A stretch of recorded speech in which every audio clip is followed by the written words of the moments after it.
તાહેરા કેમ છો? ઘણા દિવસ પછી તમે આવ્યા. હા આંટી ફાઇન અલહમદુલિલ્લાહ. એકચ્યુઅલી મને બી અહીંયા આવવાનું ઘણું ગમે છે. અહીંયા આવું છું ને તો એકદમ પોઝિટિવ વાઇબ્સ આવે છે અને એકદમ આખો આમ કહું ને કે થકાન દૂર થઈ જાય છે.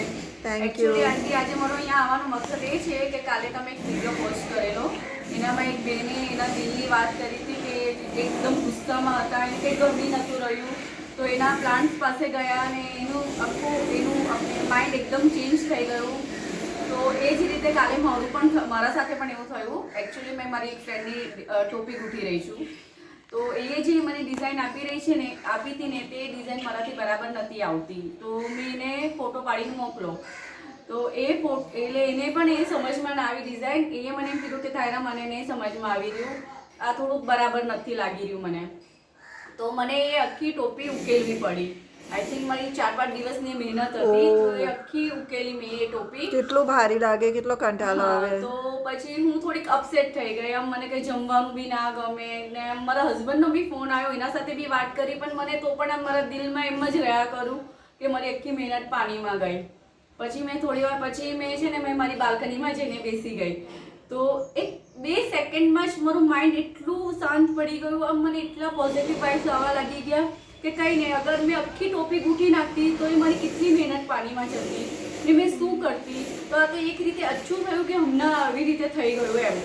ને આમ મને મારા દિમાગમાં એમ વિચારો આવવા લાગી ગયા કે હજી મારી કઈ બાજુ કંઈ મિસ્ટેક થતી હશે, હજી એનાથી મને હજી કંઈ શીખવા મળશે કે મને હજી આગળ કઈ વસ્તુનું ધ્યાન રાખવું જોઈએ. તો મારું દિમાગ એટલું શાંત થઈ ગયું ને આંટી કે મને એટલું પોઝિટિવ વાઇબ્સ આવવા લાગી ગયા. મને એટલું ફાઇન લાગી રહ્યું છે કે કાંઈ નહીં, હજી મેં આગળ એ વસ્તુનું ઘણું અચ્છી રીતે કરી શકીશ એમ. તો Tahera really thank you so much for sharing. See આ બધું એક પ્રૂફ થતું જાય છે કે લોકો પોતાના ઓપિનિયન કહે છે અને આપણે જે કહીએ ને કે positive energy plans, positive vibes, તો આ ફર્સ્ટ હેન્ડ એક્સપિરિયન્સ તમે જે કહી રહ્યા છો, તો ધીસ ઇઝ પ્રૂફ કે ધીસ ઇઝ નોટ જસ્ટ એક મિથ કે આમ છો તો અંબારા કહી દઈશ પોઝિટિવ એનર્જી, પોઝિટિવ એનર્જી. આંટી મારા સાથે એવું ઘણીવાર આગળ બી થઈ ચૂક્યું છે ને મેં તો આ વસ્તુને માનું જ છું કે આ વસ્તુ એકચ્યુઅલી કામ કરે જ છે. अपने हम दिल से शुक्र થાય છે ને કે અલ્હમ્દુલિલ્લાહ, શુક્રનીલા કે આ કેવી આપણે નહેમત મિલી છે કે આ ગ્રીનરી પ્લાન્ટ્સ આપણે કેટલું આપી રહ્યા છે. એ લોકો કંઈ માંગતા નહીં આપણા પાસેથી, બસ થોડું લવ એન્ડ કેર આપણે એને આપીએ છીએ, તો એ બદલામાં આપણે કેટલું બધું આપી રહી છે. હા એ વસ્તુ તો છે. મેં તો એક જ વાત કહું કે આંટી જો બધા ઘરમાં કંઈ ને કંઈ પ્રોબ્લેમ્સ બધાના ઘરમાં હોય જ છે, કંઈ ને કંઈ તકલીફ બધાને હોય જ છે. બરાબર તો છે. આપણે ઘણા લોકો એવા હોય છે કે એટલું એ લોકોને શોખ નહીં હોતો પ્લાન્ટ્સ રાખવાનો, એટલું એ લોકોને ઇન્ટરેસ્ટ નહીં હોતો, બરાબર. પણ એ લોકોને અગર શરીરમાં કંઈ બીમારી હોય છે કે કંઈ હોય છે તો એ લોકો દવા તો રાખે જ છે ને. તો દવા રાખવું બી કોઈને પસંદ નહીં હોતું, ઘરમાં એટલી બધી દવાઓ લેવું બી કોઈને પસંદ નહીં હોતું. તો તમે ખાલી 1-2 પ્લાન્ટ્સ બી રાખો તમારા ઘરમાં, તો દેખો તમારી લાઈફમાં ઘણા બધા ચેન્જીસ આવી જશે. બરાબર કે આપણે પ્લાન્ટ્સ સાથે આપણે વાત બી કરી શકીએ યા વાત ના બી કરીએ ને, એ આપણું ફિલિંગ અન્ડરસ્ટેન્ડ કરે. જેમ તમે કીધું ને, તમે તો ખાલી જઈને ત્યાં બેસા અને તમારું એટલું ફાસ્ટ તમારું મૂડ ચેન્જ થઈ ગયું. 2 સેકન્ડમાં જ એકચ્યુઅલી મારું આખું માઇન્ડ ચેન્જ થઈ ગયું. ઇવન કે મેં મારા હસબન્ડ સાથે બી વાત કરી કે મેં એના સાથે વાત કરું, મેં મારી દિલની વાત કરું તો મારું થોડુંક ટેન્શન ઓછું થઈ જાય. પણ તો બી જે મેં મારા પ્લાન્ટ્સ પાસે જઈને બેઠીને જે મને જે ફિલિંગ થયું ને એ કઈનાથી બી ના થયું. એન્ડ અક્સર નોર્મલી એવું થાય છે કે આપણે કંઈ પ્રોબ્લેમ્સ આવતા હોય છે બરું, તો પછી આપણે લોકોના સાથે વાત કરીને શેર કરીએ છીએ અને પછી લોકો એ સહી રાય આપે ના બી આપે, આમ એમ જરૂરી નથી.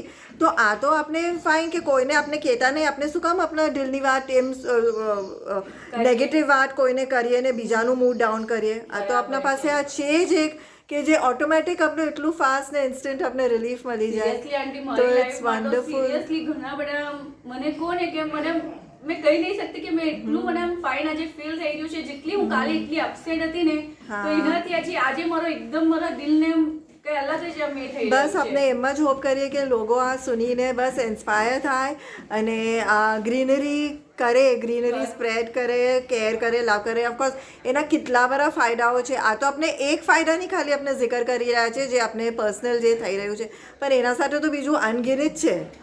એ બધું તો આપણે હવે બધાને ખબર જ છે. પ્લાન્ટ્સનો આંટી બચપનથી શોખ હતો. હું બચપનથી થોડું કંઈ કરતી હતી, આમ પહેલેથી જ મને શોખ હતો. પણ જ્યારે મને ખબર પડી કે મોલાને બી પ્લાન્ટેશન ને ઘણું ગમે છે, એમને બી આમ ગાર્ડનિંગ ને એ બધું ઘણું ગમે છે મોલાને, તો ત્યાર પછીથી મારો આ શોખ છે ને દિવસે દિવસે વધતો જ ગયો છે ને આજે અલ્હમ્દુલિલ્લાહ ઘણું ફાઇન છે. બસ આપણે કરતા રહીએ, બીજા લોકો બી સાથે કરીએ. એન્ડ મને ઘણી ખુશી થાય છે કે અહીંયા આવે તો પછી ટિપ્સ શેર કરું, ગાઈડન્સ આપું તો એન્ડ પછી લોકો આવીને આવું ફીડબેક આપે છે. તો મને તો એમ થાય છે કે મારું મહેનત વસૂલ કે એમ બસ શુક્ર શુક્ર શુક્ર જ નીકળે છે દિલમાં કે આ એક શોખ છે, પેશન છે, મારી હોબી છે અને એક પ્રોફેશનમાં બી મેં કન્વર્ટ કરું તો એક રોજીનો ઝરિયો બી છે, ખિદમતનો ઝરિયો બી છે. એન્ડ ઓલ ઇન વન કેટલી નહેમતો મળી જાય છે હા, આમાંથી. એ તો છે ને. તમે વાત નહીં માનો, કાલે રાત્રે જ્યારે મારા સાથે આ થયું ને પછી મોર્નિંગમાં મને એમ થયું કે ક્યારે મેં તમારે ફોન કરું, ક્યારે તમારા આગળ વાત કરું. મને બી એટલી ખુશી થાય છે. Thank you કે so તું much. જે બી મેં શીખી રહી છું એ તમારાથી જ શીખી રહી છું. તો મને એ વસ્તુનું બી ઘણું પ્રાઉડ ફીલ થાય છે તમારા પર. હા, પણ શીખીને તમે પ્રેક્ટિકલી અપ્લાય કરો છો, ઇમ્પ્લિમેન્ટ કરો છો, મહેનત કરો છો, એ બધું બી કાઉન્ટ કરે છે. તો બસ all the best and gardening કરતા રહો, શોખ વધારતા રહો અને આપણે આ મેસેજ બી ફેલાવતા રહીએ. જી આંટી. શુક્રન તાહેરા.